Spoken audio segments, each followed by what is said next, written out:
The Chris DeGaulle Show podcast. He is just a terrific friend, and I was going to say even better writer, but he's a darn good friend, so I don't know how to necessarily quantify either, but he's a great friend and writer, and his brand new book is called Untenable, The True Story of White Ethnic Flight from America's Cities. He's the pride of New Jersey, as a matter of fact, you Garden Staters, which is why this book and its title was of particular interest to me, and I know it will be you too. His name is Jack Cashill. And Mr. Cashill, it is a pleasure to have you this morning. Welcome in. Hey, Chris, it's always a pleasure to be on with you, and hello to my New Jersey friends and Philadelphia friends as well. It's funny because you and I met, we go way back to my time as a broadcaster in Kansas City, and that's how I met you, living in Kansas City. How did a kid, I get this question all the time when I lived, my time in Kansas City, how did you wind up in Philadelphia? How does a guy in Philadelphia wind up in Kansas City? What's your story? How did you come from Newark to Kansas City? Well, it's actually kind of part of this story because I met my wife in graduate school at Purdue in the mid-'70s. And when we were finishing our PhDs simultaneously, it was about that time that the affirmative action regime kicked in full bore. So that basically what it meant was that if you're a white male, you weren't going to get a job, or you were just going to be scrapping for the leftovers. They were bragging about it on the letters you'd send in, like looking for job interviews, and they'd say, sorry, our interest here is in females and people of color, and if you're not that, you're really wasting your time talking to us. So my wife, happily, I was married to a woman. If I was gay, I'd be screwed doubly at that time. So I escorted her. I went to high school in Manhattan, so I knew my way around. I escorted her to a hotel where she was having multiple job interviews. I had none. None of the guys in my department had any. And I'm riding down the elevator after taking her to this room, and there's a black guy and a white woman, and they're talking about their job interviews casually, as though in front of me, as though we're no big thing. She has 8 interviews lined up.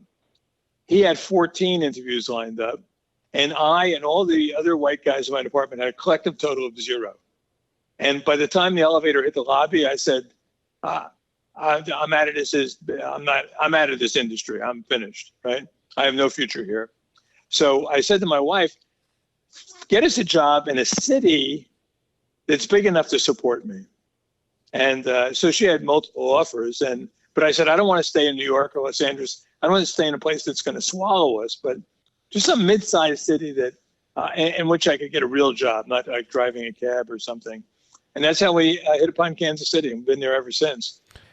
So the notion of affirmative action, and then this kind of the CRT thing that has permeated academia and now is in our K through 12 institutions. It's not a new concept, but it's come back just full pedal on the metal to the metal now. I mean, we just talked about this yesterday. In our K through 12 schools and many across the country, it's the white guy's the devil and the source of all problems, and we got to start teaching kids this from grade school up. So everything old is new again, but it seems white hot now. Pardon the pun. No, right. It has sharper teeth now. And, yeah. And in the 70s, it was really relegated to things like academia, where no one noticed, no one cared, but now, and the offshoot of this, I believe, is the explosion in non-binary identifications. So if you're a white kid and you're being taught that you're this, the scum of the planet, how do you escape that? Well, you can't become a person of color unless you're like Elizabeth Warren, but you have to, but you can become non-male. Interesting. Right? Interesting. So the way to stand out and gain preferential treatment as a white male today is to say, I think I'm a woman. That's right. You become then among the oppressed or the marginalized. Uh-huh. And like I saw a survey at Brown University now, and Brown is, it's an Ivy League school, I guess. 40% of the students identify as something other than heterosexual. Wow. Jack Cashill with us. The book is called Untenable, The True Story of White Ethnic Flight from America's Cities. I shared with you, I vacationed down the shore just a couple of weeks ago, and I went up and down the coastline, from beautiful Cape May all the way up to Barnegat Bay. Right. I dropped in on so many of those towns, and they're all beautiful and family friendly, and but the inescapable truth is kind of the sad, hollowed out shell of a place that used to be such a destination place like Atlantic City. I know you know a lot of these coastal towns well, and you and I were kind of talking about that a little bit. I don't know that it's totally analogous to Newark and other cities, but it's just so obvious something so violently wrong compared to its compatriot towns up and down the coast. Well, yeah, unfortunately, it is comparable to Newark and those other cities. In fact, I like the Dostoevsky quote. He says, "Tell the story of your village, and if you tell it well, you tell the story of the world." By telling the story of what happened to me in Newark in the 1960s and my family and friends, I'm telling the story of not the world, but of every major city in America. The same thing happened because the subversion was coming from this central government, from Washington. And basically, as a result of the Great Society, and I use that as a general rubric for the tentacle of programs that were designed, they were inadvertently, let's give them the benefit of the doubt, had the effect of undermining the family, especially the road to hell, paved with good intentions. Right. Yeah, paved with good intentions, although not always paved with good intentions. Sometimes, like in Newark, paved with the Boyardo Construction Company, which is in on the deal. And that's public-private partnerships mean something different in Newark than they do in most other places. But they succeeded in fully undermining the family. So in 1965, the same year that Lyndon Johnson announces the Great Society, is the same year that Daniel Patrick Moynihan puts out this report, the study of the Negro family, in which he sounds the alarm. And at that time, only 25% of black kids were living without a male in the household, without a father in the household. Now it's 64%. But then that was alarming, because in my neighborhood, in the ethnic white neighborhoods of cities like Newark, the percentage of kids living without a father in a home was close to zero. Mm. So the competition, if you grew up in a house where it's unstructured and fatherless, you're going to be you're handicapping yourself greatly in the race for success in this world. And so what'll show up, and Moynihan spelled this out very clearly. He goes, now that the expectations are high in the black community, given that the barriers have been removed, they're going to be frustrated for years to come because they're never going to achieve parity if we do not curb this tendency towards fatherlessness.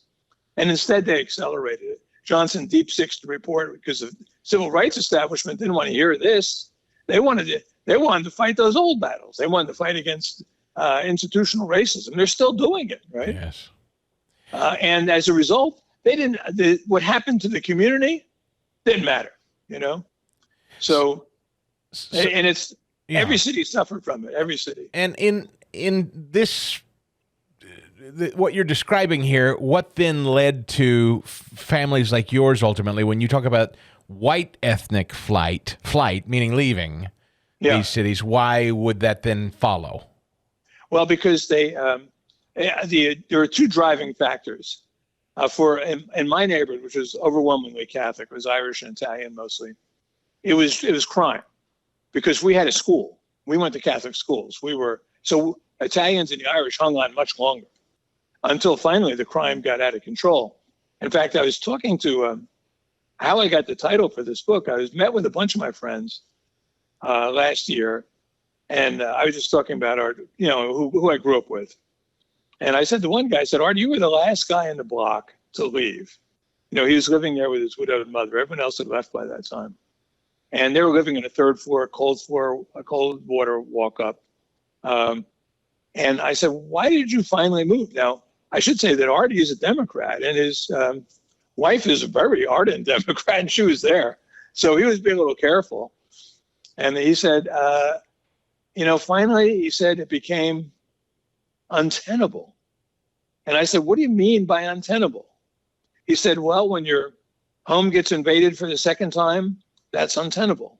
When your mother gets mugged for the second time, that's untenable." Well, you multiply that story by 1 million, and you explain white flight. Now, in the Jewish neighborhoods, it's a little different, because they were totally dependent on public schools. And ironically, they were the one group, the most liberal group, and the ones most welcoming of their new black neighbors. But they were also the ones to get out of town quickest. And not only in Newark, but in Chicago, Boston, every place I saw, Philadelphia, Detroit.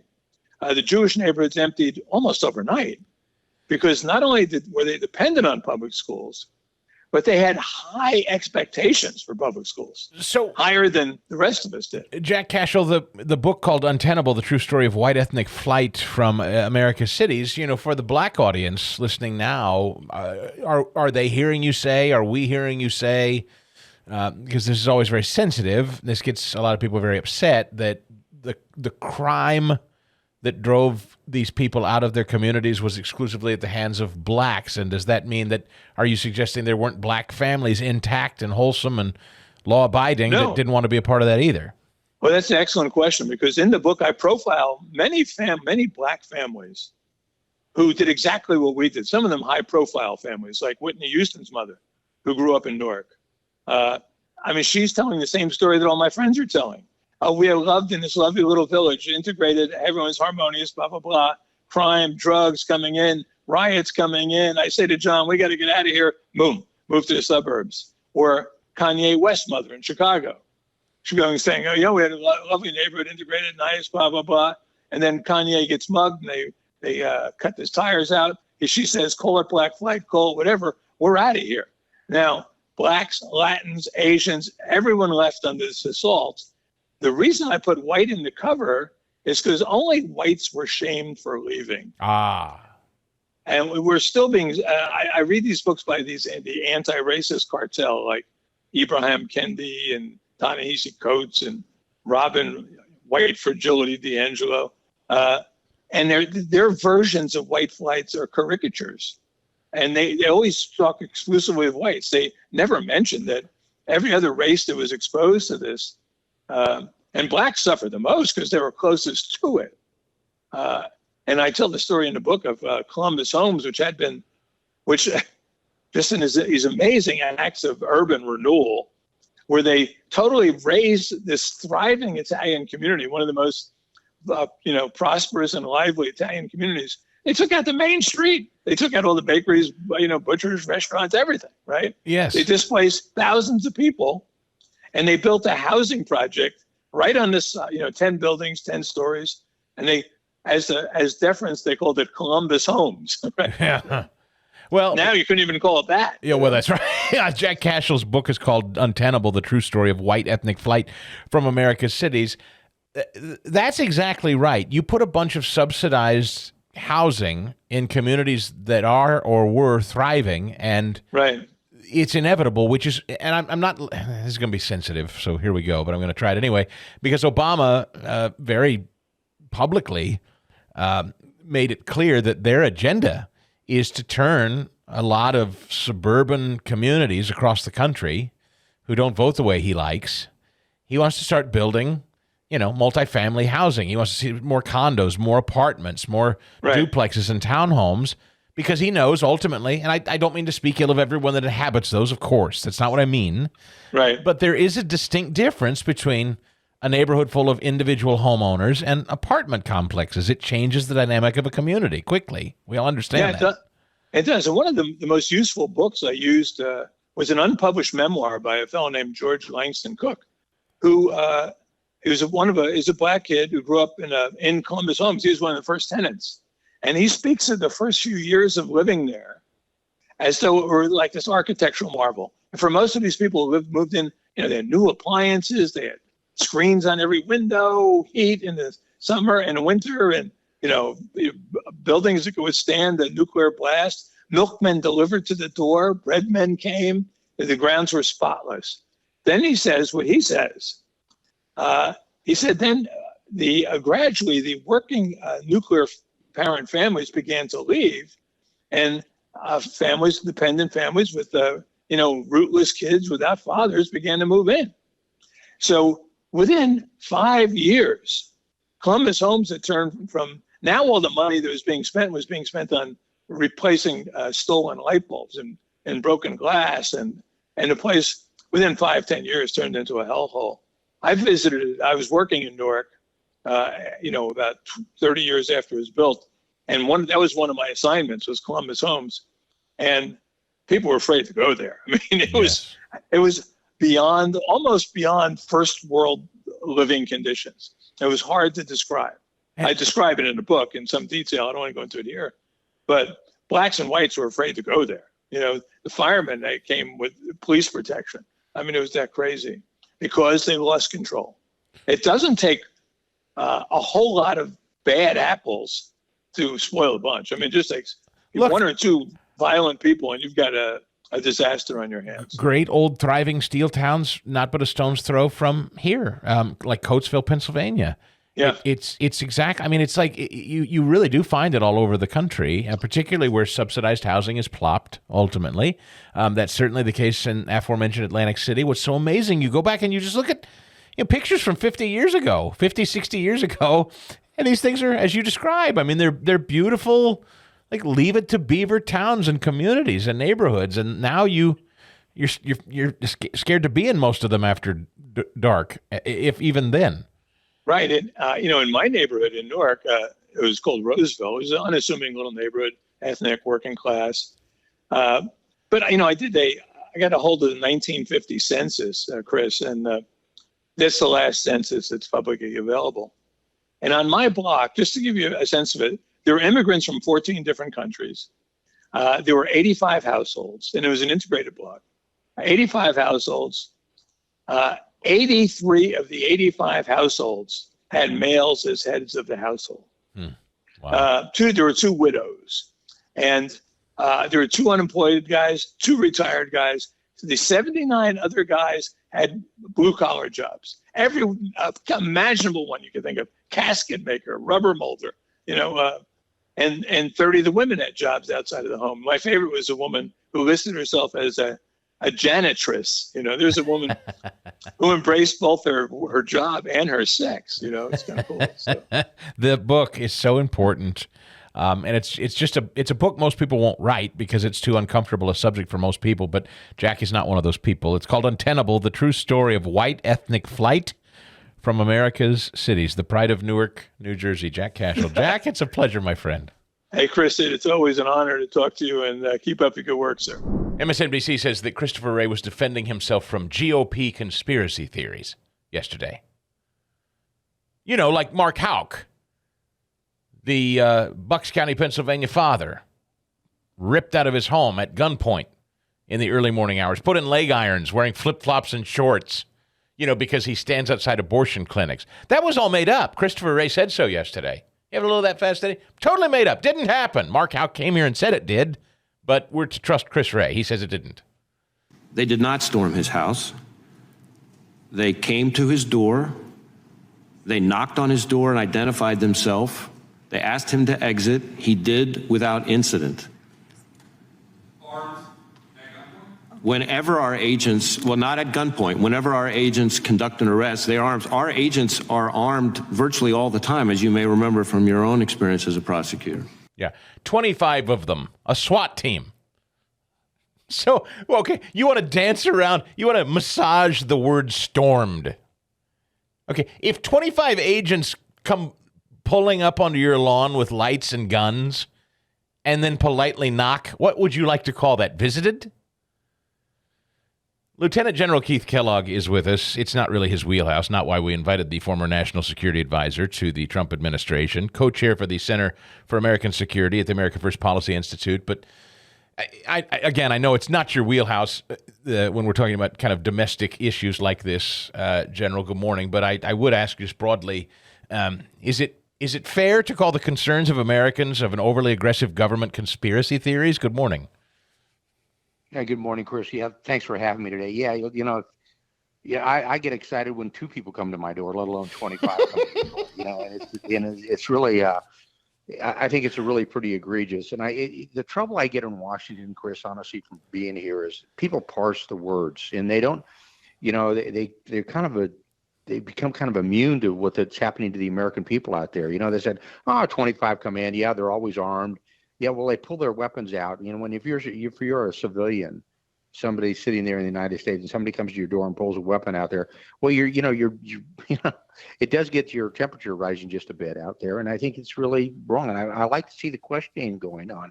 And I really get frustrated when they parse the words or they don't answer the question. And I really look at nuance now from being in Washington, D.C. And it's really interesting to watch how people in Washington make comments and how the words are nuanced. And the American people don't really realize that you're you need to fill in the words between, in the blank there. It's kind of frustrating to me. The reason obviously we invited you, and I'm so grateful that you make time for your perspective, is this NATO summit that we've been watching. I started the week by just making a very plain, simple observation that makes sense to me. Tony Schaefer was with us, and he confirmed that I was thinking correctly. I'll ask you if you think I'm thinking correctly. Bottom line, Russia is deeply, deeply concerned about Ukraine's sovereignty. They don't really like that Ukraine is a sovereign nation. Russia really believes that Ukraine is theirs. But they seem to kind of be willing to live with it as long as there was an understanding that they didn't get too uppity and go do something like, say, join NATO. And so I think I've got that right. When you gather together with a world, with a global group like NATO, and you bring Zelensky on stage, and you keep flirting with and talking about how we're closer and closer to him joining NATO, and then for Biden to say, but we really can't have that happen until this war ends, it's like, well, you're trying to close the barn door after the horses are out. Russia does not want Ukraine to join NATO. Isn't that the point? Yeah, Chris, the frustration you get when you look at the discussions you have in Vilnius and Lithuania with NATO out there is nobody's looking at alternatives. And you really need to look at alternatives if you really want to be a statesman. It's kind of a hard line. And frankly, Zelensky wanted to join NATO right away. Well, that's the recipe for World War III. We fought 2 wars in Europe already to save Europe, and I prefer not to do a third. And it's sort of like, okay, you got to go sit in the corner, put on a suit, instead of coming in with a T-shirt now. You're a grown boy. You can go do that. And say, okay, what is the alternative out there? And you can actually create alternatives. And nobody's looking at the alternatives. And you can actually make it so, okay, we made, over the last few decades, we made Israel the Sparta of the Middle East. We'll make Ukraine the Sparta of Europe. And you don't have to bring them into alliance to do that. You can make it so that they're fighting right now pretty effectively. Now in the fact that they really don't have all of the weapon systems they've asked for. And you can make them so that they basically nobody wants to touch them. It's like a porcupine. You prefer not to touch it. And we haven't done that. And we keep falling back on NATO. Well, that's the classic red flag in front of Putin. And as long as Putin's in charge of Russia, you're going to see this constant pressure on Ukraine. There's got to be a way out of this. And that's where the frustration I get is pretty high. We give them weapon systems, but we don't give them all the weapon systems they need. We ought to be able to do that and then just tell the Russians, lay off them. You've been bloodied pretty bad this time. Go home and think about it. So I'm with you right now. I think you're thinking right on it. General, I don't think they should remember NATO at all. I'm not a strategist. I'm not you. I don't have military background. I don't know what diplomacy means on a global stage to sit down with world leaders and talk. But it seems obvious to me that the first thing you tell Russia is, hey, we're not pushing and advocating for them to join NATO. That's not going to happen. We don't want that. That's not where we're trying to go. I would assume. I don't know if you're back in the White House with the next president, Trump or whomever, what would you counsel them to say to Russia to get them to pipe down and stop it? What would you give them? What concessions would you make to Russia? What you start with is the first thing you do, and which Biden has not done, which is a huge mistake, is you pick up the phone and you call Putin, which Trump did 18 different times because I was on the call as what's called a drop line with him. Biden hasn't done that. And you kind of lay out the groundwork on this is what we're going to do going into the future. With Biden hasn't done that, then Putin really doesn't know, because Putin really doesn't understand the West. The furthest west he ever was when he was in the KGB, the furthest west he ever went was Dresden, Germany. So he really didn't understand America, and you kind of have to explain it to him a little bit. And then say to him, look, here's the deal. You take your army and go home. Okay, we're going to make sure that Ukraine doesn't join NATO, but we're going to arm them to the teeth. They're not going to invade you, and Ukraine's not yours. They're a sovereign nation. Because Trump went to the UN General Assembly in 2000, 17, and he talked about sovereignty of nations, how borders are important. And we say, look, these are important. They're not yours. You're going to, lose your army in Ukraine if you don't do it. Now let's figure out how to get out of this mess that you've created, because Russia did invade, and that hasn't been done. And part of that is say, look, if you go home, we're going to set up certain security guarantees, much like we've done with Israel, over the next few years, bilateral security. And the reason why that's important, Chris, is because for the last 30 years, we've been unable to pivot to the Pacific because our greatest adversary is the Chinese. And when adversary, I tell people, look up the definition of adversary in the dictionary. It doesn't mean enemy. It means an opponent. And that's what they are. They're an adversary. They're an opponent. And let's get them, let's have some type of equity with them before they actually become an enemy out there. And now I'm talking diplomatically, militarily, economically as well. And we haven't done that because we haven't been able to pivot to the Pacific. And as long as we're involved in Ukraine, we're not going to get there. So give me number 33. When you're Vladimir Putin and you're sitting there watching the supposed leader of the free world on the global stage say this is not what you just described. Listen.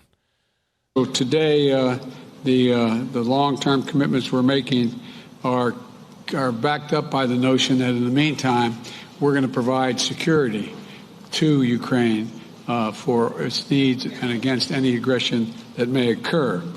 Today, the members of the G7 are launching a joint declaration of support for Ukraine to make it clear that our support will last long into the future. This starts a process by which each of our nations and any other nation who wishes to participate will negotiate long-term bilateral security commitments with and to Ukraine. We're going to help Ukraine build a strong, capable defense across land, air, and sea, and from which will be a force of stability in the region and deter against any and all threats. I want to thank my fellow G7 leaders and President Zelensky for their work to make this happen. I think it's a powerful statement of our commitment to Ukraine as it defends its freedom today and as it rebuilds the future. And we're going to be there as long as that takes. So there it is. Yeah. I thank all my colleagues. Lieutenant General Keith Kellogg, there it is again. We're going to be here, and we're going to keep doing this, and we're going to fund them, and we're with them as long as it takes, from the sea, from the air. We're going to be with them as long as it takes. But we want this war to end with Russia immediately. If I'm Putin, I go, I'm sure you do want the war to end, but that's not what you're signaling to me, pal. Yeah, as long as it takes, as much as it takes as a bumper sticker, it's surely not a policy. And we need, the United States and the rest of the allies need to come up with a policy on how they're going to handle this. And that's there's no end state. President Biden hasn't gone in front of the American people and explained to them why Ukraine is in the vital national interests of the United States. He hasn't done that at all. And when saying something like as long as it takes, as much as it takes, it really doesn't define exactly how to get out of this. And this is a war. Here's what gets me. I go back to William Tecumseh Sherman, who in the Civil War, and when he talked about war's cruelty and you can't refine it, and it said its glory is all moonshine. There's got to be an end to this war. When you look what's happening, Chris, over hundreds of thousands of soldiers on both sides have died. Millions of people are refugees. 1/3 of the population of Ukraine is in refugee status. Cities have been destroyed. Okay, it's so easy to talk about this. How about figuring out how to end this war? Mm-hmm. So Ukraine get back to normal, and how do you do it? With security, and you as long as Putin is there, as long as Russia's there, you're going to have to deal with him. You can't ignore him. And it's almost like we're whistling past the graveyard. Look, Russia started this war. Got it. Check that block. Okay, but how do you get out of this war so civilians don't stop dying and cities are not destroyed? And I haven't seen that at all. And I'm not, one thing about Trump was pretty good about that. And he'd drop gloves, and to use a hockey term, he'd drop gloves in a heartbeat if he wanted to fight. But we've always said, you've got to figure a way out of these things. And what's your alternative to get out of it? Don't keep waving the red flag. And that's all we're doing with NATO and Biden as well. Whether you like it or not, that's what's happening, and Putin's going to keep fighting. People forget how big Russia is. They've got hundreds of thousands of soldiers in reserve. And if they want to start this to even be a larger fight, they can do it. I prefer they not do it. Zelensky's clearly aware that the American appetite for shoveling all our money into this effort is waning, if it's not already long gone. So he addressed this yesterday. This is Zelensky of Ukraine. And you gave us huge support. I want to thank to all Americans who understand that it's more than 43 billions for today. It's big support, and I understand that it's all your money, but you have to know that you spend this money for not just for fighting. You spend this money for our lives, and I think that we save the lives for Europe and for all the world. He says, I want to thank all Americans. I understand it's all your money, but you have to know that you spend this money not just for fighting, you spend it for our lives, $43 billion and counting. I'm aware of all the money you're spending. I mean, I guess if nothing else, I appreciate he said it. I'm reminded of in 1955 with Konrad Adenauer. He was the chancellor of Germany at the time. And Germany was divided. It was just 11 years after the end of World War II, or 10 years after the end of World War II. And he accepted a divided Germany because he knew over the long term that Germany, if it did it right, would eventually become whole again. There was a lot of people at the time at the end of World War II wanted to completely destroy Germany, totally split it up. Well, Zelensky ought to realize that and said, okay, how do we have a win-win for everybody here? It's not going to be perfect at all with the way, as long as Putin's there in charge of Russia. But nobody is coming off that line, and nobody's pushing him to come off that line or talking about it. Now, there's a lot of Americans who are saying, oh, you can't give in to the Russians. Well, nobody's giving in to the Russians. I'm saying, how do you stop the killing on the ground? How do you figure what's an end state in the near term? And there's got to be a way to do it. And nobody's even thinking about that. And when you look at Zelensky keeps saying, send me the money, send me the money. If you don't do it sooner or later, Americans are going to be involved. Nope, not at all. This is a European fight. The Europeans should figure out how to solve it while we pivot to the Pacific. And I'm sure a lot of people say, well, that's a pretty hard thing to say. To me, it's not. When you look at it, I'm looking at the United States in its primacy and taking care of Americans first before we take care of everybody else. And we do that, we make America better. Is this a major, if not the issue, or I don't know how you'd rank it? I mean, if you're counseling a presidential campaign on the Republican side, Tucker Carlson says this is it for him. He's going to, I guess, interview several of the candidates on Friday.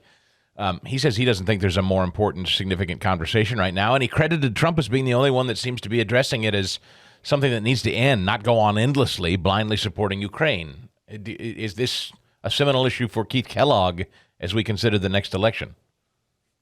Yeah, boy, Chris, that's a great question because I think it is. I think the two things that are going to come to be primacy when it comes to national security will be the war in Europe with Russia and Ukraine and how we establish peace and how we somehow bring Russia back into the League of Nations. And the other will be China. Those are the two. And Trump was leading on both of those. People forget that we, the United States under Trump, we were the first ones who provided javelins to Ukraine, gave them off the weapons. And we were the first ones who really addressed China. And we actually talked about decoupling economically with them because we had a $382 billion trade deficit. So I think you're absolutely right. I think it's going to be the big question. You already see it in Congress right now. We're talking about the NDAA. There are certain people on the hard right of the Republican Party want to totally defund Ukraine and the Ukraine operations. And I think it's going to come front and center. And I think the Biden administration, while they can talk about it, he hasn't talked about an end state. And, that's why I keep going back to the fact is, it's so easy to talk about war and it's so easy to talk about consequences when you don't have the people dying in front of you. But if you've ever been in a gunfight and into a war, you need to understand how personal it gets. And that was, as Sherman once said, war is hell. And figure your way out of this so we can bring everything, some peace and stability back into Europe, and then we can pivot again, the United States can, to China. So I think, in long answer to a short question, you're absolutely right. I think it's going to be the primary discussion in national security, followed closely by the China question. Lieutenant General Keith Kellogg, National Security Advisor formerly to the Trump administration, now co-chair for the Center of American Security at American First Policy Institute. Thank you, General. Always a pleasure. All right, so Janet Yellen, our Treasury Secretary, was over there just like Obama used to, bowing to the Chinese, which is symbolic, I guess, in one sense, but also, we were talking with John Hayward about the fact that the Chinese economy is really, really struggling, and that's about the only thing we've got going for us when it comes to China is the fact that their economy is really hurting. Steve Moore is our chief economist. joins us each and every week, author of the Daily Hotline newsletter, which is completely free if you want to sign up. Where do people get that, Steve-O, by the way? Good morning. Hi, Chris. Good morning. If people want to get our hotline, it's an email that we send out on the economy, and we send it out every morning, as you know, and it is there's no inflation in the price because it costs $0. It's free. So just go to, for folks who want to get it, and by the way, Newt Gingrich told me the other day it's the first thing he reads every morning. Go to committee-to-unleash-prosperity.com and sign up for that, and I think people will really enjoy it. Now, I've got to tell you a confession, Chris, that I made a big mistake this past weekend. I went to go see the Indiana Jones movie, which was a real dud. Yeah. And I should have gone to see Sound of Freedom. What's it called again? Sound of Freedom. I should have gone to see that. So I'm gonna. Is it good? It's tremendous, and if you will love it. It's about a very important subject that everybody should be talking about and wide-eyed about, and that's, of course, child sex trafficking. It's a terrible. I mean, it's a heavy subject, but important one. And Jim Caviezel's in it, so it's really well done. I don't recommend the Indiana Jones movie, so I think if you're going to go see that, go see this one that you're talking about instead. Now, it's called Sound of Freedom. I have not read much positive about this Indiana Jones film. Our buddy Christian Toto said it wasn't awful, not as bad as the fourth one was, but a lot of people didn't. No, it was not awful. Well. I would give it a C-. All right, I'm a fan of the franchise, but I guess it just didn't. You were just having a hard time buying it. Yeah, and look, I mean, it's when you get to the fourth and fifth and sixth of these series, they just get a little bit. Now, I will want to say something about Jenny Ellen, but I've got to tell you, Chris, because I've been chomping at the bit to talk to you about this. Everybody around the country is just flummoxed by what your governor did last week, which looked like such a betrayal and a double cross. Yeah. In terms of not signing this school choice bill, which is something that he campaigned on, for goodness sake. And as you know, we're running a big national campaign on promoting school choice for every child in America, whether they're black or brown-skinned or whatever their economic background, should have access to excellent schools. And I don't understand why Democrats are opposed to that. They're like, we have an ad running that we're going to run in Pennsylvania that we call these Democrats like Josh Shapiro George Wallace Democrats. It was 60 years ago that George Wallace stood in front of the schoolhouse in Alabama and wouldn't allow black kids to go to the white schools. Now the Democrats are standing in front of the school door, letting these kids go to private schools or Catholic schools and so on. I mean, they are the racists here, and they are such hypocrites because most of these Democratic politicians send their own kids to private schools, but they won't let the lower income minority kids go to good schools because they care more about teachers than they do about kids. Steve, we talked with a state senator yesterday who shared with us, students in Philadelphia on average receive, not directly, of course, the districts receive $32,000 annually. $32,000. Oh my God! Now, if you can go to any Catholic school for half of that, less than that, at half the cost, you'll get a better education. That's right. So come on, folks. I mean, how outrageous is this? And same thing in D.C. where we have to send our kid to our two sons to a Catholic school. It's not the most convenient thing to get there, but this quality of education is so much higher, and the level of intensity of these classes and the discipline and all of that is lacking in these public schools. And I don't understand why I guess I do understand. It's all about the money because the teachers unions give so much money to the Democrats that they refuse to take them on. Steve Moore is our chief economist. He is over there at Freedom Works, the hotline. Don't forget the hotline newsletter. That's free, and that's every day. By the way, you guys do that, Steve? Every day? With five mornings a week, and it's always just you can read it in 5 minutes, folks. So it's very short. And we always have a humor item in there. It's fun to make fun of the left. It's pretty easy to do that. So may I just ask you a quick question? Because I know you, like me, it must just make your skin crawl to watch. Janet Yellen our Treasury Secretary, was quite literally, sort of bowing clasping her hands and bowing to China while visiting over there. Why? What is this deferential, air-kissy tone we're taking with the Chinese exactly? Well, for the folks who are listening to this show that are students of history, and I know you have smart listeners, it was like Neville Chamberlain, peace in our time. Remember that one? Yes. In 1939, 38, right before the Nazis invaded all of the European countries. And so we have a sinister country, a villain country in terms of the leadership that is communist, that is an enemy of the United States. And you don't placate those people. You have to get tough with them. And look, whether you like Trump or not, you got to admit, Chris, that Trump was really tough with China, and deservedly so. And he got real concessions from China because when you're facing a bully, you've got to man up, And Janet Yellen has been obsequious. I saw a story last week that China has defaulted massively on debt payments to us. True, and if so, what's our recourse there, if anything?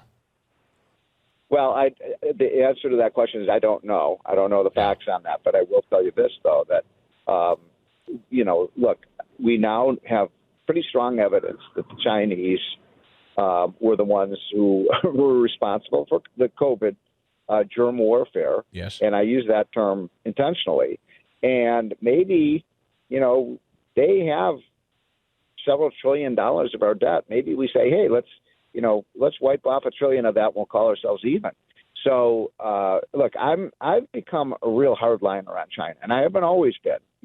For the first 25 years when China moved towards the free enterprise system, they were marching towards freedom. But President Xi is a communist, and he's a tyrant, and he is aggressive. This is the most important issue of our time, Chris. It's not climate change. It's whether the United States or China will be the world economic leader over the next 50 years and century. And we are shooting ourselves in the foot with some of the crazy Biden policies. Why aren't we producing more of our energy here? Why? By the way, China is building like 50 new coal plants right now. Do you think they care about climate change? No. And in fact, I was reading. I guarantee you they don't. No, I was reading a story earlier from the Philadelphia Inquirer that I had to laugh, lamenting a power outage in a shore community, and said, "Gosh, we're using more electricity than ever before. We're really becoming dependent on this power grid, and it seems like it's not really performing as well as it ought to be." Like marveling over our electric dependency, which the left continues to insist we use more of with cars and everything else and stoves, right. But then will not allow us to create cheap, plentiful energy. It's so I know they know it. It's not like they don't understand how stupid it is. Dependence on an energy grid that's weakening. It's infuriating. Yeah, and we're going to be doubly dependent because now they want all the transportation network to be on the electric grid rather than using gas and oil, which is really making us incredibly vulnerable. Yes. And none of this makes any sense because we have more oil and gas and coal than any other country in the world. It's just looking at these numbers, under Trump, the amount of imported oil from the, OPEC and other countries went down to almost zero when Trump left office. And now here we are at near record levels of imports again. And who does that benefit? It benefits China. It benefits Saudi Arabia, OPEC countries, Iran. I mean, we're playing into the hands of our enemies. And we should be the energy dominant country in the world using everything. Nuclear power, natural gas. Those are two of the cleanest forms of energy. The environmentalists don't want to use those either. And nuclear power emits no climate change greenhouse gases. None. Why aren't they in favor of nuclear power? Steve Moore, this story from Fox Business, headline, interest costs on U.S. national debt to exceed defense spending by 2028. The rapid increase in interest rates over the past year could cause some collateral damage to the United States finances because as interest rates rise, the federal government's borrowing costs on its $32.48 trillion in debt will also increase. Interest payments on the national debt are projected to be the fastest growing part of the federal budget over the next 3 decades. Well, my only reaction to that is wake up, America. I mean, this is a financial crisis we're facing, and when we're spending more money on interest on the debt, which is just paying for past spending. You don't get anything for it. You don't get roads or schools or anything like that from it, and yet we keep doing this. I mean, just in the last year, I think I mentioned this last week on the show, but just in the last year, even though Biden's running around the country, I'm the most fiscally conservative president, I've reduced the deficit, blah, blah, blah. We borrowed another $2.1 trillion. When I first came to Washington 30 years ago, the entire debt was only, $2.1 trillion. Now we're borrowing $2 trillion a year. Here's an interesting story, Steve Moore. SVB, this bankrupt financial group that collapsed that we bailed out, the FDIC bailed out. Yep. They're suing. Yep. SVB is suing in bankruptcy court the FDIC. They're claiming that almost $2 billion in cash was seized by the FDIC wrongly. They want it back. I don't know how that works. Does the government seize assets in a collapse like that and not to give it back, or do you? I don't even understand it. I don't think so. I mean, I'm not an expert on this, but that seems kind of strange. I mean, that's basically just the government taking property from the shareholders and from the depositors. So I don't understand. I don't get that one. I don't understand why we're doing this. But I will tell you this. We should remember that it was back in 2008, and you remember it when we had the banking crisis and the mortgage crisis. And I got to tell you, under Biden, we're doing the same thing. Now they want to give zero down payment loans, mortgages with 100% federal guarantees. Wow. How stupid is that? I mean, I'm exaggerating a little bit, but maybe not zero, but close to zero. Down, I mean, didn't we learn anything from 2008? The FDIC said that Silicon Valley Bank's failure drained its insurance fund by $16 billion. It is legally able to hold the seized funds while it determines their financial share's cost of rescue. In May, a bankruptcy judge ordered the FDIC to return $10 million in seized tax refund checks to SVB Financial. That's just interesting to me. Yeah. Well, it sounds to me like a seizure of property. By the way, if I had a deposit in the SVB and I couldn't get my tax refund, I'd be pretty pissed off. Yeah. Steve Moore, our chief economist. Every single week we check in with him over there at FreedomWorks. And don't forget that daily hotline newsletter. My friend, thank you as always. Great to catch up. Assuming President Trump was in possession of said classified documents, would those documents be more secure surrounded by Secret Service at Mar-a-Lago or in a box in a garage behind your Corvette? No, the answer to that question. Question for you, sir. What can you tell us about the status of the FBI's investigation of President Biden's classified documents found next to his Corvette in Delaware and those found at the Penn Biden Center? Do we have an update on that, sir? What I can tell you is that there is an ongoing special counsel investigation led by Mr. Robert Hur, and we have FBI agents affiliated with it, working on it, working very actively and aggressively with him on that case. I obviously disagree with your description of the two standards. In my view, at least under my watch, we have one standard, okay. And that is we're going to pursue the facts wherever they lead, no matter who likes it. And I add that last part because especially in sensitive investigations, almost by definition, somebody's not going to like it. So I understand, and that's actually why I led with the sentiment of the American people. I understand that's your sentiment. I do want to finish this. So I want everybody to talk about this dichotomy that we have seen. I get your point, sir, but that's just not what we see as the public, as we the people. We see one case being fast-tracked and one case being slow-walked. We see one president's home being raided, the other president's home being kindly searched. You have one government agency, the Secret Service, protecting the former president and his home, and another government agency, the FBI, raiding the same home. Now, to me, sir, that's tragically ironic. And we expect more from a functional constitutional republic, and these things shouldn't be happening. All right, so that's Congressman Wesley Hunt. This went on. I mean, he was brilliant, but we've got him here live for real, so we want to pick his brain in person. Congressman Hunt is Texas's 38th district representative, and fantastic work this week, Congressman. Welcome back. Well, I can't thank you enough, and I always take all the pride every single day in doing this job and representing the people of this country.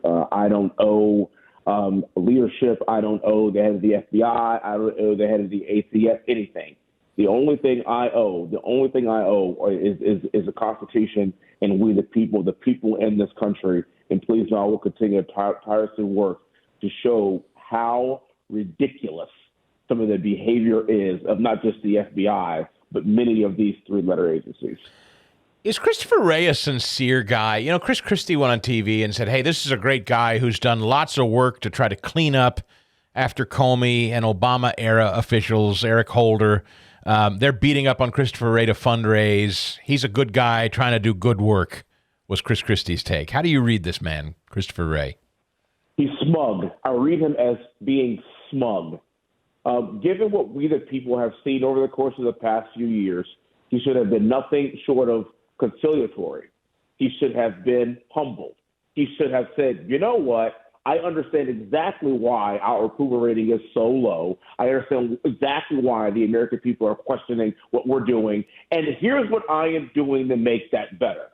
That's it. If he would have come out with that, I would have said, you know, maybe I don't agree with all of your actions and all of your behavior, but at least you're showing us that, yes, some things are not going very well. I understand why, given previous heads of the FBI and directors of the FBI, why the American public is skeptical, and here's the actions I'm taking to remedy that.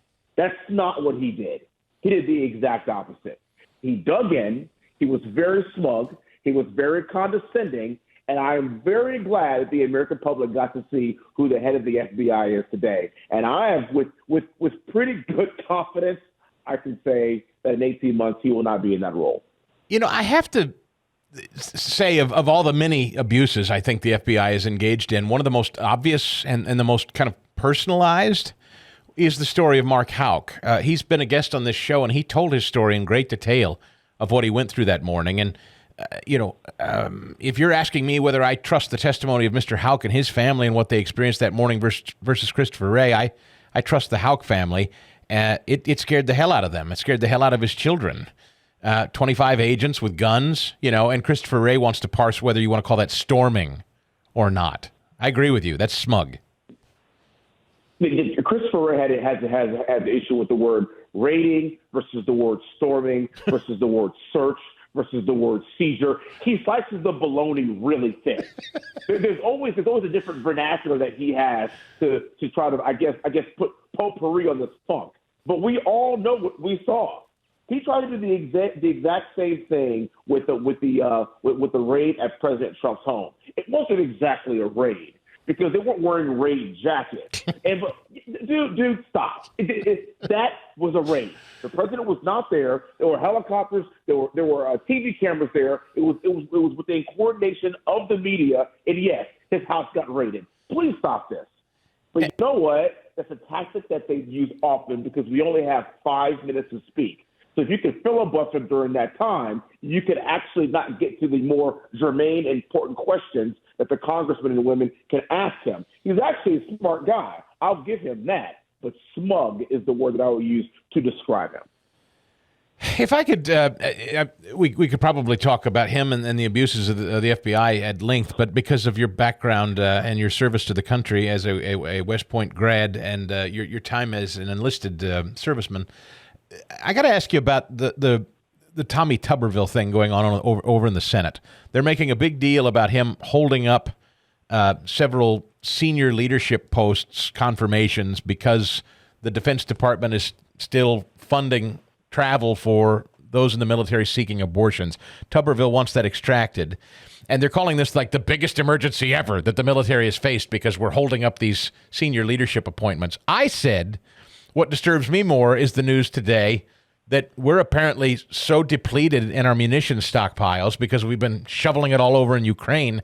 We're not war ready if needed. That worries me a little bit more than a couple of senior leaders not being confirmed, Congressman. So what Senator Tuberville is doing is essentially his job. And every now and again, you have to hold on to a carrot and dangle it in front of people so that people can actually start doing their job and start taking a look at what's wrong and what's flawed in these systems that we're seeing every day. And the insinuation that the government, that the military should be paying for abortions is utterly ridiculous. But if Coach Tuberville had not done this, then no one would even know about that. And I think that's kind of the point that he is trying to make. Look, eventually the dam will break, and we'll get these leaders through. But there's a lot of bureaucracy. There's actually a lot of issues that the military is addressing, as you very well know. I'm a West Point graduate. When I was at West Point almost 20 years ago, I can't believe I'm actually saying that. It wasn't about what you looked like. It wasn't about D&I. It was truly a meritocracy. It was truly a place to where I didn't care what anybody looked like. I just want to go find bad guys, put steel on target, and make the bad guys go away. And if you can find me an 18-year-old that wants to do that, well, then sign me up. And we've gotten away from that because our military is going woke. And instead of trying to recruit brave young Americans that want to serve their country in that capacity, we have now resulted in giving in to the pronoun people. We have now resulted in not focusing on the USMA, United States Military Academy, emphasis on military. What's the Army's mission? What's the Army's goal? To protect this nation. It is not our goal to worry about how you feel about your pronouns. And so without Tommy Tuberville, without leaders making stances like this, we are unable to expose what the real problems are. We were spending hundreds of billions of dollars in the Ukraine, but in our own country, if there were a war with China and Taiwan, or if there were a war between us and China, we wouldn't be able to fight it because we don't have enough munitions. Yeah. That's never been the case in this country. So we have to have real conversations that get down to brass tacks. So what Coach Tuberville is doing is bringing light to a lot of those issues. Wesley Hunt is with us. He's the congressman representing Texas's 38th district. Headline from The Hill yesterday, Congressman. Majority of Republicans vote down Green Gets Ukraine bills. 5 House Republican-backed initiatives to curtail aid to Ukraine using the annual Pentagon policy bill were shot down yesterday afternoon in votes that saw a consensus from both sides of the aisle to keep money flowing to Ukraine. I don't know how you voted on those, but can you talk about what happened? No, I voted for that. Yes, I do. Exactly yes, I do. I just didn't want to assume, but I guess. I could have guessed. You know exactly how I voted for that. Because see, at some point in time, I understand that Russia's a bad actor. I understand that Vladimir Putin is a KGB thug. I get all those things.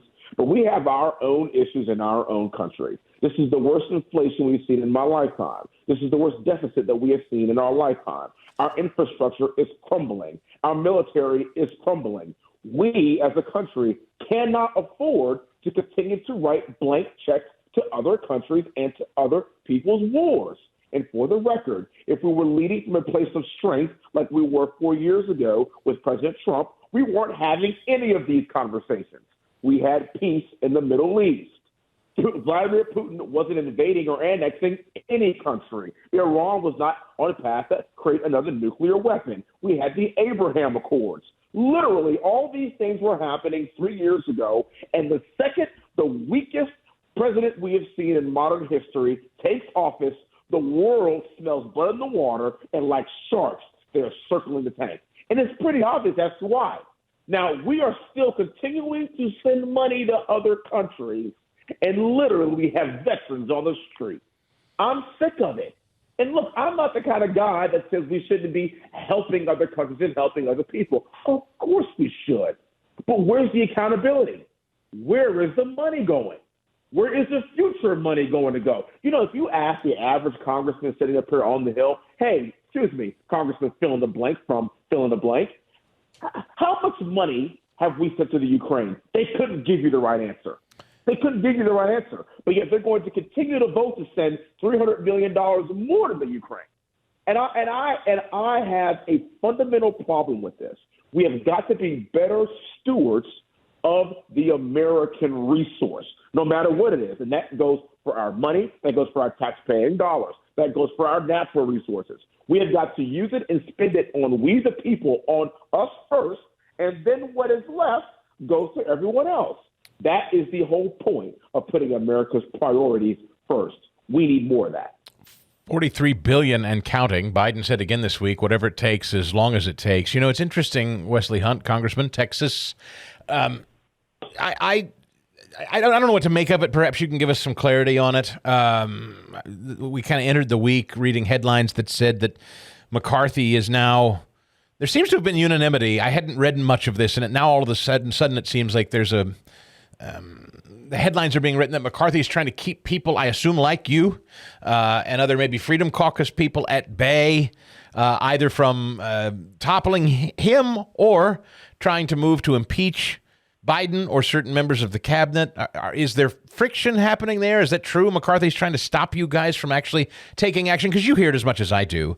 Everybody always says, these are great hearings, but what's happening? What are we going to do? What action is being taken? How do you answer that? I mean, friction, sir. It took McCarthy 15 votes to become the speaker. There's been friction from week one. Yes. to be honest with you. That's true. Fair. I think the way I view this is this is kind of democracy working at its best. This is how it's supposed to be. Is that we're not supposed to sing around and hold hands and sing Kumbaya and just do whatever the speaker says. That's not how it works. There's checks and balances in the system. And I think there is a faction of our party that wants to make sure that Kevin McCarthy and leadership is held responsible. That's all. And quite frankly, I appreciate that because this is not like Nancy Pelosi. We don't have a queen of our party. We have voices, and we have people. Everyone in our party needs to be heard and understood. And you don't get to run roughshod on one faction of the party just because you don't like them or you don't agree with them. This is called accountability. And you get accountability, especially when you only have a 4-seat majority. So I don't necessarily view this as consternation or a fight. I view this as democracy. Sometimes it gets a little messy. Sometimes it's not fun. But that's also the reason why this is the greatest country in the world, because we get to have discussions like this, even though it might be a bit uncomfortable for the speaker. Mm-hmm. And then just on the question of how do you answer it when your constituents say, what can you guys do? What can you physically do in the House about the likes of Mayorkas and the border, or Biden himself and the Biden administration and the FBI? Can you guys take action, or are you held to just hearings and nothing much more? We can't. Well, no, we can. We can. But okay. Well, in terms of Mayorkas, I believe we should absolutely impeach Mayorkas yesterday. And I know that some of my colleagues are working feverishly to make that happen. I have a different theory about President Biden, sir. Now, I don't know if you're aware of this. I'm all in on President Trump. I've been all in on President Trump since the day he announced his reelection. And I don't want us to run against Joe Biden. We need to run against Joe Biden. This guy is the worst polling president that we have seen in modern history. Kamala Harris is the worst vice president we have had in modern history. And just think about this. Dick Cheney shot somebody. So the election is in 18 months. I want us to run against Joe Biden because he is feeble. He is frail. He shakes hands with air. He is falling all over everywhere. He can barely speak. The American public needs to see that contrast with him versus President Trump. So the reason why I don't want to necessarily impeach him is because of political reasons. Understood. I think that's the guy that we want, and I don't want to have the left rally around him. With that said,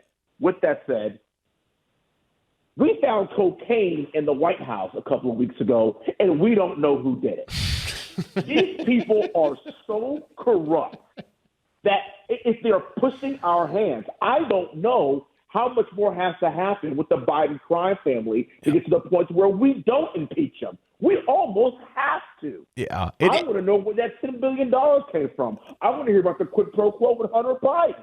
I want to know about all the criminal activity that they've turned a blind eye to. And we all know that if this were President Trump, if this were Donald Trump Jr., everyone would be in jail right now. Yeah, it feels almost like a dare. It feels almost like a taunt, doesn't it? It is. Feels like a taunt. Yes, it is. Yeah. Wesley Hunt, look, we appreciate your voice. We're always grateful for your accessibility and willingness to come on. He represents the 38th District of Texas, and aren't they lucky? Congressman, thanks for your time today, sir. We appreciate you. New York Governor Kathy Hochul says that the heavy rains and flooding that we've just experienced in the Northeast Well, you know what to blame. Joined here by local leaders to give an update on the current situation, what we're anticipating going forward, and what residents need to do together, how we can stand up and using every bit of our power, mobilizing to fight the ravages of climate change, because again, these are unprecedented weather events that keep hitting us over and over and over again. So we must change our behavior as a planet, as a country, as a state, and in our own homes. And we're going to continue that conversation in earnest, because we have to know that we have to do everything in our power to protect our citizens. That's Governor of the World, Kathy Hochul. John Kerry, MSNBC, yesterday, also talking about flooding in New York. This is a very important point. The climate crisis is growing by the day. You just saw and have reported on what happened in New York. All around the world, there are record-breaking days where the heat is greater than it's ever been before. This will be the hottest June and July. It'll be the hottest summer. It'll be the hottest year. And we all know that because the science is telling it to us and because Mother Earth is responding by telling us exactly what's going on. Right, except I brought up to you while I was away on vacation that I got into a back and forth on Twitter with the chief meteorologist at the ABC affiliate in Philadelphia. Her name is Cecily Tynan, when she pointed out that June temperatures in Philadelphia were below normal. And I jokingly said, well, we have 5 years to warm the planet. We'd better hurry if we had such a cold June. To which she snarkily replied, everybody knows the difference between climate and weather. Even a fourth grader understands the difference between climate and weather. So always when it's only when it's cold. Maybe Big Joe Bastardi at weatherbell.com can explain to me this, Joe. And I know you're a brilliant man who has studied this your whole life, your dad before you. But I just want this is a very simple question. Why is it that these people will point to every extreme event in weather except the cold and blame you and me for it? Cold is the only one they don't blame us for. Can you explain why that is? Good morning, Joe. Well, good morning, Chris. It's nice. Thank you for having me on. Well, first of all, they do use cold. They claim that that's any answer is their answer. Like let's say we're already out on Weather Bell saying that the winter this year is going to be opposite last year. We've seen a big change in the global signaling weather pattern, especially over the Indian Ocean and the Western Pacific. That's occurring, and we linked that up. For instance, there was a lot of rain in Indonesia and Southeast Asia, maybe Cecily Tyson, or whatever her name is. I don't pay attention to local meteorologists. Maybe she can explain to you why that affected Philadelphia's weather last winter. But what happens is that's changing completely around, and because it's changing completely around, the input into the atmosphere in a global sense will probably result in a cold, wet winter on the East Coast next year, and what could turn out to be a classic snowy winter, especially January, February, March here in Philadelphia. Now, here I am in July talking to you about this.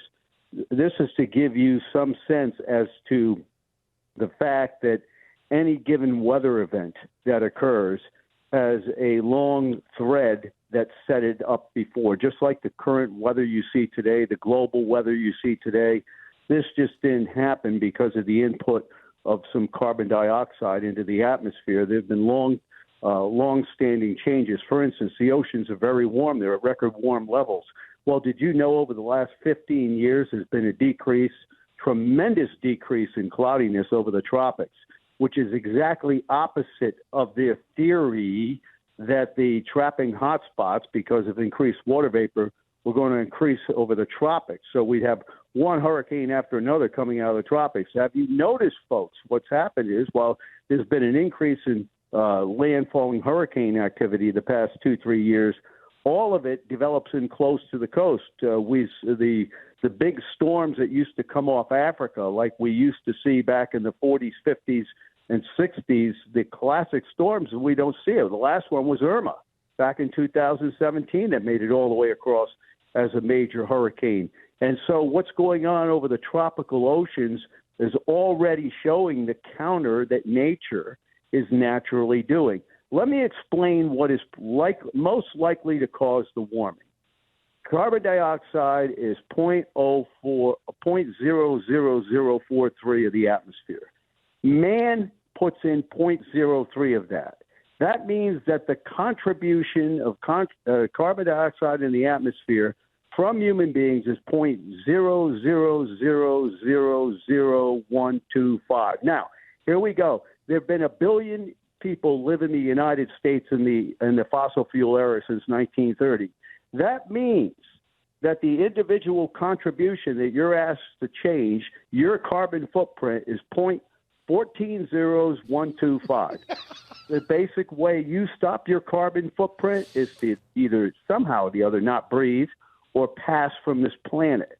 And what is being asked is completely unreasonable, given the fact that if we look at the decrease of cloudiness over the tropical areas, which means that there's more incoming solar radiation, which means there's more outgoing long wave radiation. Okay, you see how they don't talk about this stuff. That's the first thing. And the second thing, and this really drives me crazy. This is like Hunter Biden laptop stuff. Yes, they completely ignore the increase in geothermal input into the ocean from underwater volcanic activity. They try to claim that it is a non-event, when in reality, if the way to warm the oceans, and then the oceans will warm the atmosphere, is much more efficient through direct input.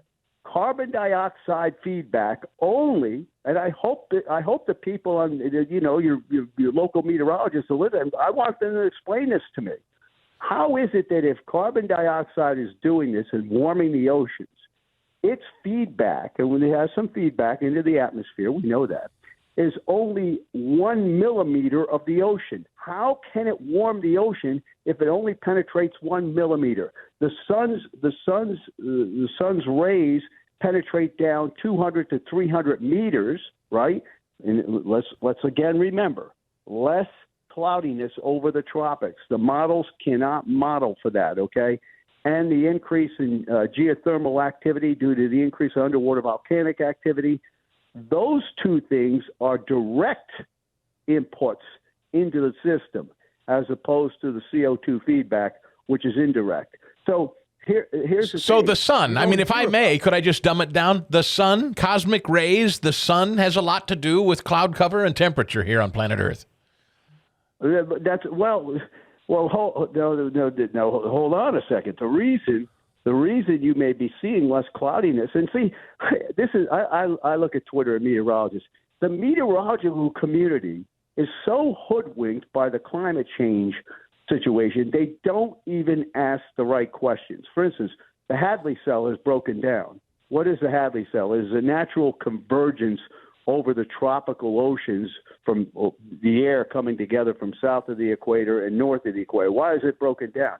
Because most of the warming, this so-called hottest ever, is occurring in the polar regions during the winter, but it skews the temperature. So what happens is this, folks. We have something in meteorology, and it's kind of weird. I'm talking to some of the meteorologists out there.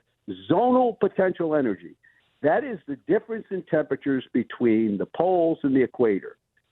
The total energy could increase because of the input of water vapor in the atmosphere due to the warming of the oceans, okay? Water vapor is the big kahuna, all right? So if it increases, it's going to start warming up. You can look at your saturation mixing ratios. But and it warms up much, much, much, much, much more, 90 times more in the Arctic than it will where people live. See, that's the other dirty little secret about it. But what happens is this. When you get that imbalance where there's a distortion, where it's warmer in the north and warmer in the south than it is over the equator, all right, it pulls away the natural convergence over the tropical oceans. And when that happens, the upward motion patterns over the tropical oceans begin to diminish. When that happens, that in turn leads to another type of feedback. Tropical stuff. We're going to get another tropical storm develop. It's developing in the middle of nowhere. And what happened to Cindy? Oh, look, we've got Cindy and Brett. They fall apart coming westward, right? So we've got a new tropical storm that's going to develop northeast of Bermuda. right? But we wouldn't even have named that thing 50 years ago. We named us. They classified a storm in January, for goodness sake, out in the middle of nowhere in the Atlantic. So what? So you're saying that? Are you saying that the severity of these tropical storms not developing into full-blown hurricane, we're seeing less strong hurricane activity? Is your point? Is that right? No. Here's what we're seeing, and this is why I've got the power and impact scale. We are seeing smaller fist of furies that develop further north and close to the coast. That's the danger this year. If you read the weatherbell.com hurricane forecast, we don't just forecast how many storms there. We're saying look out in the Northeast. It looks like 91 or 76 Bob and Bell. Those were El Nino years where Bob and Bell hit the United States coast. Okay, we're going to see a lot of storms way out in the middle of nowhere. Probably very few in the Caribbean this year into the Gulf of Mexico. The way I think the Clydes in Texas. The way I think Texas gets hit is something tries to spin off from this eastern trough. You're going to find the rest of the summer here is probably normal to maybe a little bit below normal temperatures and above normal precipitation because we're going to have a trough near the eastern seaboard much of the rest of the summer. So what happens is what that trough does is a piece can spin off, go back into the Gulf of Mexico and develop a system like Alicia or Anita in 77 that were non-tropical in nature, but they blow up over the warm water of the Gulf. The way the East Coast gets hit this year is not from some storm that can make it all the way across from Africa like a monster like 44 and 54 and those great hurricanes that roared up the eastern seaboard, the 38 hurricane. Now, what will probably happen is most of the African waves will try to recurve out in the Atlantic. One or two of them will break all the way across, relatively weak, get to the Bahamas, and then we have to start worrying. Now, will that be climate change?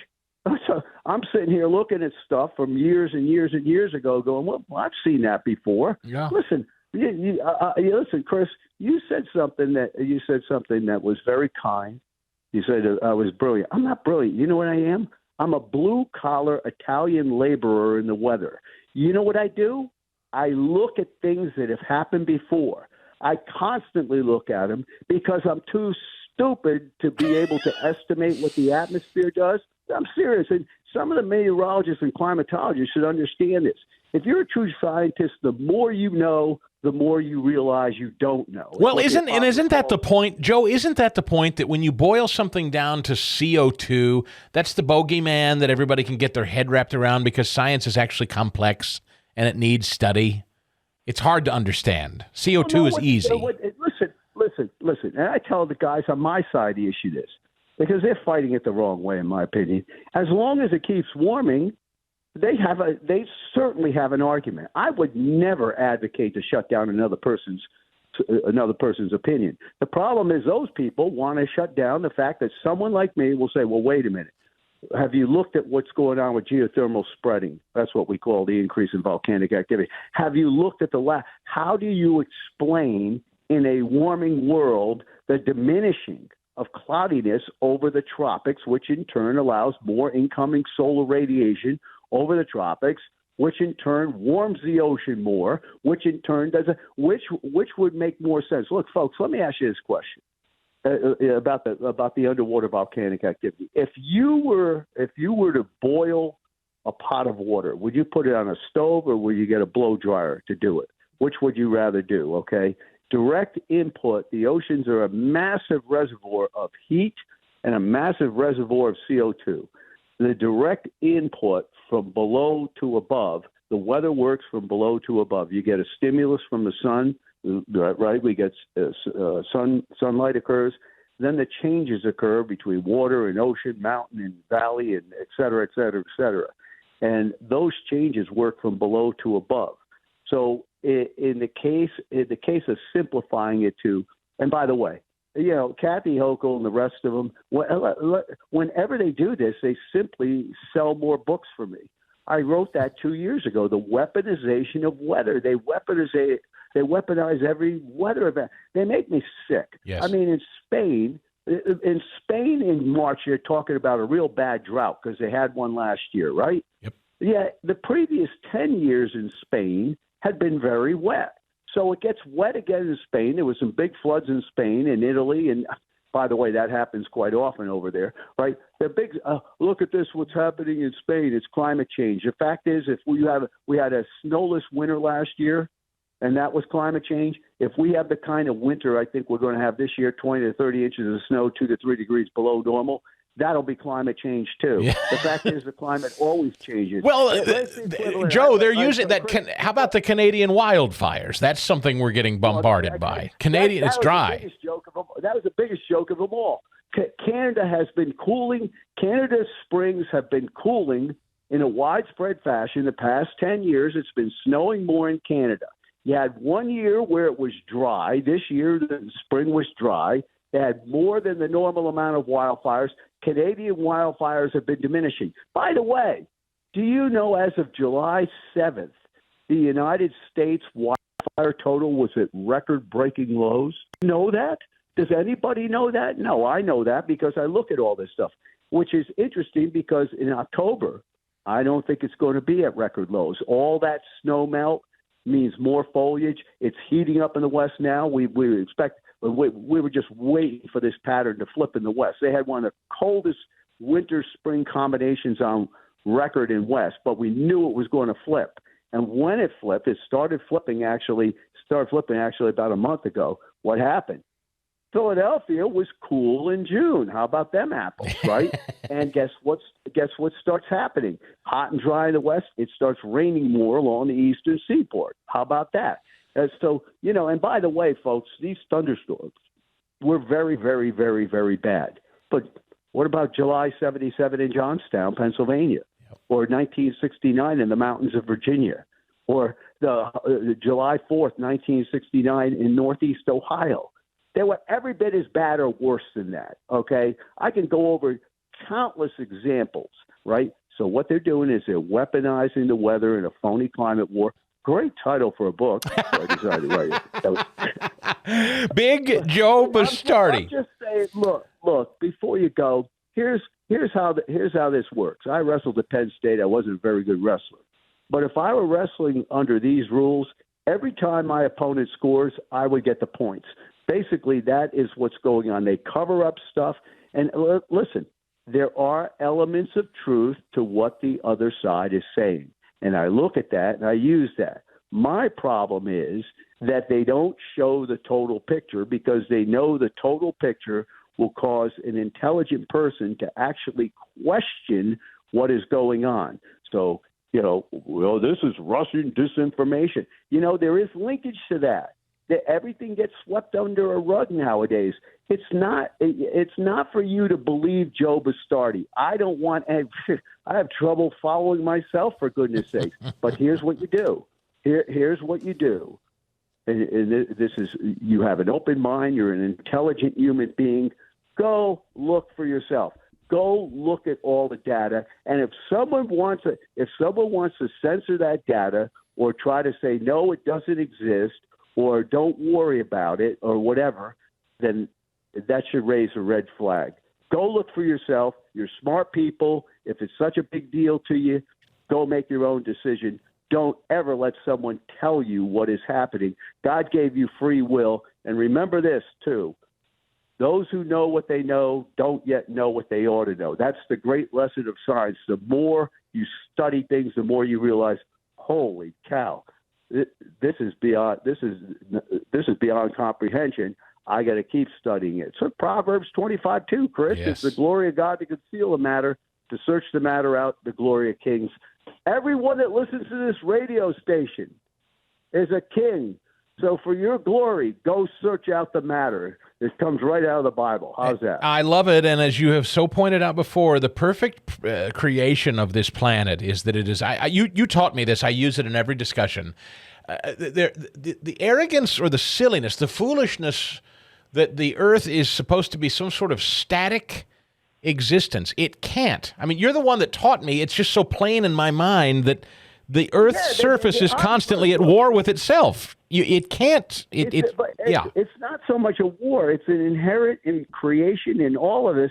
There's chaos and then there's control. And by solving the problem of chaos, you become stronger. I mean, that's what I just don't understand. The atmosphere, folks, it's kind of a sad story. My dad used to say, Joe, it's very sad, that the weather and climate are nature's way of trying to solve something she can't. Right. She tries to balance things out. The storms of your life generally leave you stronger and more balanced. Is that not true? I love that. You look at any given situation. So what you see in weather when you have a storm, that's the atmosphere balancing things out. It's like our poet laureate of New Jersey, Bruce Springsteen, who probably wouldn't agree with anything I said, but he said something real good.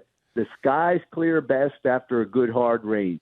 This is what nature does, and the fact is this: there are 4 times more people on the planet today than there were in 1930. There's 128th the amount of climate deaths that there were. How is it possibly getting worse with that? So, just go look at the data and then make your decision for yourself. The book is called The Weaponization of Weather in the Phony Climate War. He's on Twitter at Big Joe Bastardi. His website, he's the chief forecaster at weatherbell.com for real, authoritative, scientific analysis of the weather and climate. Hey, Chris, weatherbell.com. Yes, sir. If it's cold and snowy this winter, remember it's climate change. It changed from last winter. How's them apples? I'll remember. We'll remember you said it. Thank you, Big Joe. Meanwhile, I'll just tell you a little about this story. 16-year-old swimmer Abbigale Wheeler accused of hate speech for speaking out against biological males being allowed in the girls' locker room at a Springfield YMCA. Abbigale Wheeler says she was kicked off the YMCA swim team after she and a teammate put up signs reading women's rights, biological women only, and safe sport to alert other girls that biological males were in the area. I went to my coach and gladly told him that I was part of this. And he said it was probably not the best option for me to swim with the swim team that night and that the YMCA staff would follow up with my family.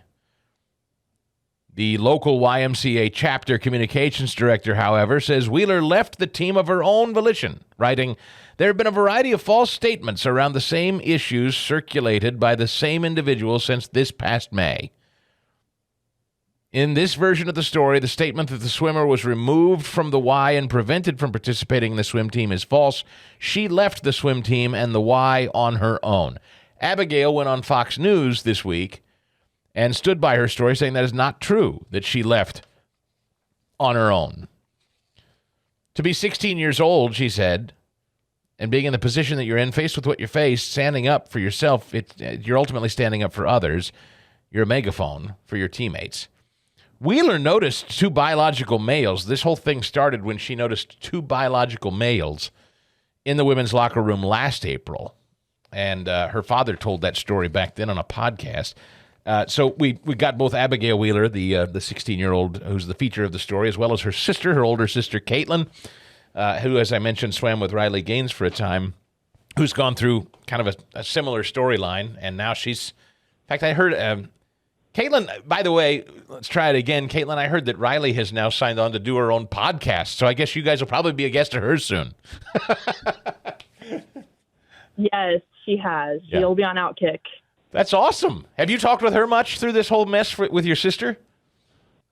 Yes, I have. I've been in contact with Riley. I immediately reached out to her when my sister called me and shared the story of what's happening at the YMCA with me. And she's just really been a rock and for my family and myself as well, and just really encouraged us to stand up for this. And she's an amazing spokesperson, an amazing friend to me and my family. So I'm very thankful to her. So, Caitlin, you're out now of school, yes? Like Riley, are you up and out and done? Yes, I actually recently retired from the sport of swimming back in 2022, yes. So, Abbigale, you're 16. You've been swimming. I assume this is something in your family. Obviously, your older sister swam. This is something you've been doing for a long time, too? Yes, it is. I asked this of another swimmer recently, and I don't remember. It wasn't Riley. It was another woman. But the question I asked, and I'll ask you both. I guess, Abbigale, I'll start with you. You're 16. You've been swimming most of your life, I assume, competitively. When did this become a thing for real?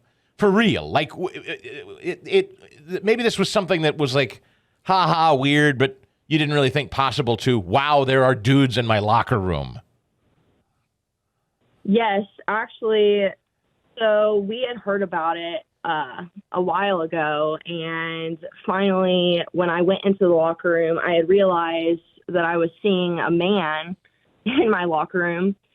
But is this new? I'm sorry to interrupt you. I'm just trying to establish, like, have you been dealing with this since you were 8 and swimming, or is this like 15 and 16, like recently? No, this is recently. Okay. Within the past year.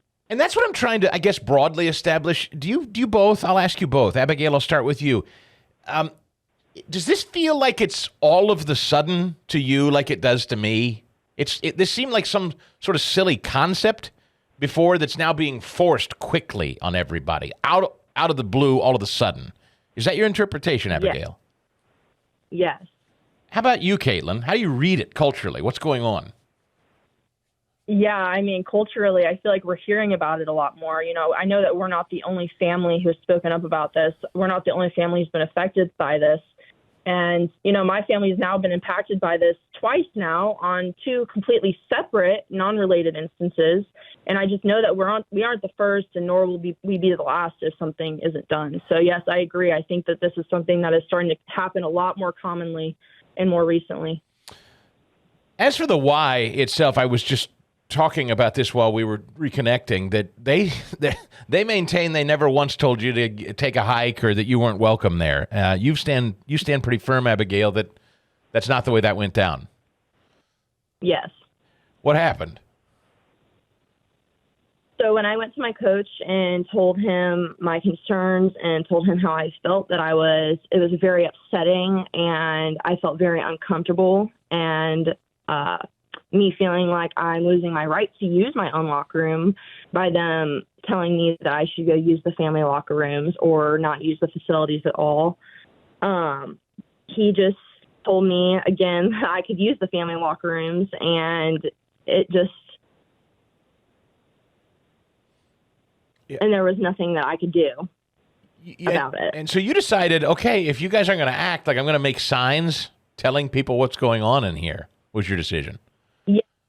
So a teammate and I decided we were going to put up informative signs because obviously me and my friend didn't know. So we didn't know how many others didn't know that was going on at the YMCA. So we decided we were going to put informative signs up in the locker room to just really simply let people aware of what was going on. Because we figured that the Y was not, telling the members or the swim team or anybody. And obviously they didn't take kindly to that. No. Yeah, they considered it hate speech, and they told us it was disrespectful. I see. So they did officially, finally, Abbigale ask you, Abbigale Wheeler with us, a 16-year-old swimmer, Springfield, Illinois, talking about the YMCA where she swam competitively on that team. They did personally say you should probably leave? You should probably no longer be here, or we want you to leave? Yes. So when my coach, the next day after we hung up the signs, I went to practice, and my coach told our girls team that there were, of course, hateful signs that were put up in our locker room that were considered hate speech and disrespectful. And after my coach talked to us, I went up to him and I said, I'm going to gladly tell you I was a part of hanging up the signs. And he told me that it was probably not appropriate for me to practice with the team that night. And later an email was followed up with my parents stating that I was currently banned from the Y until I had a meeting with the staff.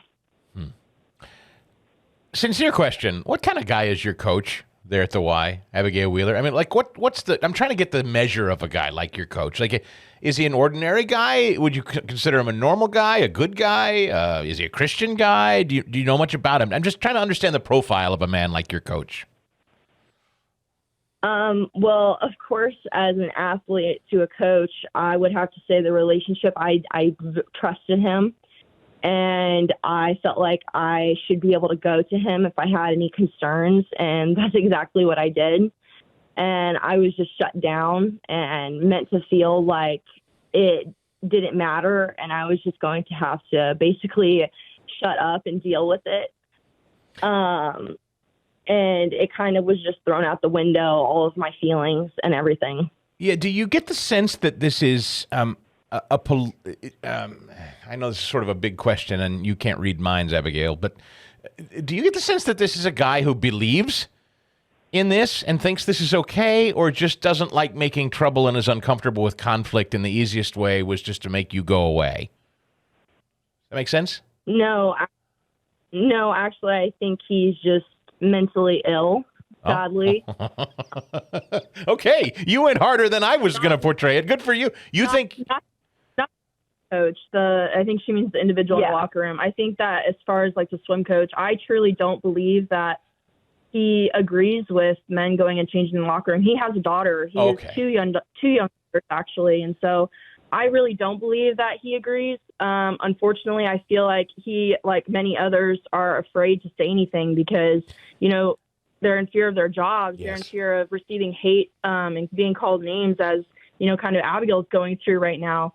You see that when you stand up against these issues and stuff. So, no, I don't believe that he truly means or agrees with what is happening. But unfortunately, a lot of us are forced into these boxes and forced to fall in line. And it's hard to speak up. It's taken Abbigale a lot of courage, and it's incredibly admirable that she's spoken up about this. I think that's what irritates me so much, Abbigale, for you. And Caitlin, thank you for saying so. Caitlin Wheeler is Abbigale's older sister and swam, talking about the coach. And he's a private citizen, whatever. But it's like you just confirmed, Caitlin, what I suspected. He, in his core, at his soul, over a beer, if you asked him, he would completely disagree with this. But he's in CYA mode. Maybe he doesn't want to make trouble for his own daughters. And this is where I'm so frustrated. Men like him, specifically men, need to stand up and be men and say, this is not acceptable. No, damn the torpedoes. I'm not going to tolerate this. Not for my girls and not for the girls that I coach. You can't be left alone to deal with this by yourself, Abbigale. It infuriates me that you have to. And Caitlin, if I may just ask you, coaches generally across the swim community at the collegiate level, do you think the same? Most of them privately, even if they won't say publicly, think this is nonsense? Oh, yes. I mean, from all the coaches and athletes together, I think none of them that I've talked to disagree with it or disagree with me and agree with that men should be changing in women's spaces, and women, have been told to stay silent, but we mustn't stay silent. We must speak and speak loudly, and it just can't be women. We need coaches. We need parents. We need fathers and sons to stand with us and support us in this. Hey, Abbigale, you're 16. Are you, what does that make you, a junior in high school? Yes, I'm going into my junior year. Okay. Are you in public school?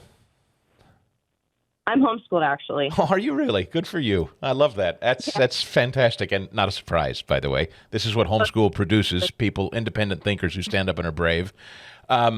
May I ask you, amongst those your age, in your age group, I don't know how much association you have with kids your age outside of maybe your homeschool groups. What is the attitude toward this? Is it changing, or in other words, not? I'll just say with my teenage sons, I have an 18-year-old and a 17-year-old son. They seem to really reject this. Aggressively reject it on their own, not because we've sat down and had long conversations about it. I get the sense that people your age, right around your age, there seems to be, my interpretation, a bit of a pushback that's organically happening. Is that your read, or am I being too overly optimistic? Yes, I feel like it was definitely. I have a lot of support through all of this, and I'm glad to say that. Good. I feel like, but a lot of the teammates that I had, I think a lot of them were just afraid to speak up, just because of them maybe being called names or made fun of how they felt. So I think a lot of them were just afraid to speak up. Caitlin, is it generational? Like, are people your age, you're just out of college, a year or two?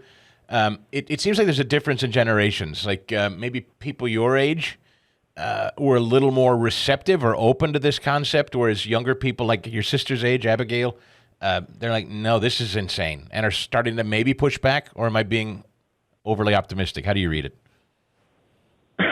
Well, I feel like it depends on the person you talk to. If you talk to someone who is frequently in a locker room, who plays sports, and who understands what the hard work it takes of being an athlete and putting that effort into your sport, if you ask those people if they agree with this or not, they're going, for the most part, from what I've experienced, they're going to say no. It's not fair. There's scientific facts that state that, men are different than women. That is just fact. They're physically different. And so the fact that they're not only competing in our sports, but now we're being forced to change in the same locker room as them. And, our rights as women are being taken away yet again. And we see ourselves having to fight for those again, which is back on square one, and it completely throws Title IX out the window. But the people who are standing and supporting of this, they don't play sports. They haven't been personally impacted by this. And if they do, I feel like that is a separate discussion that needs to be had. Were you homeschooled as well, Caitlin?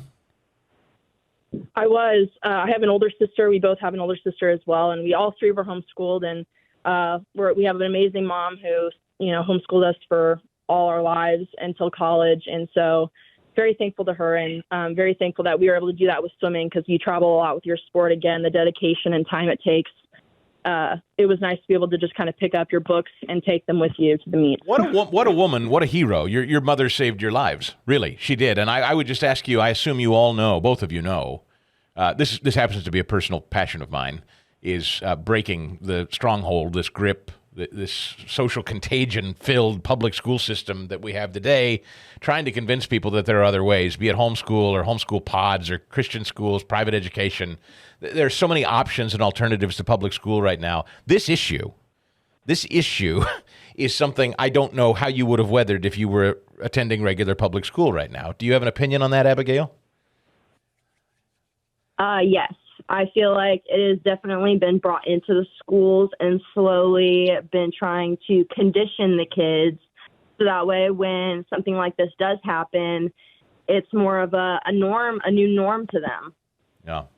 And Caitlin, what frustrates me so much, I was talking about this just yesterday, women who support this, like that lunatic Megan Rapinoe, the soccer player who's, on her way out. She's made her money. She's made her fame. And now she's happy to say, oh, I don't care if men play women's soccer.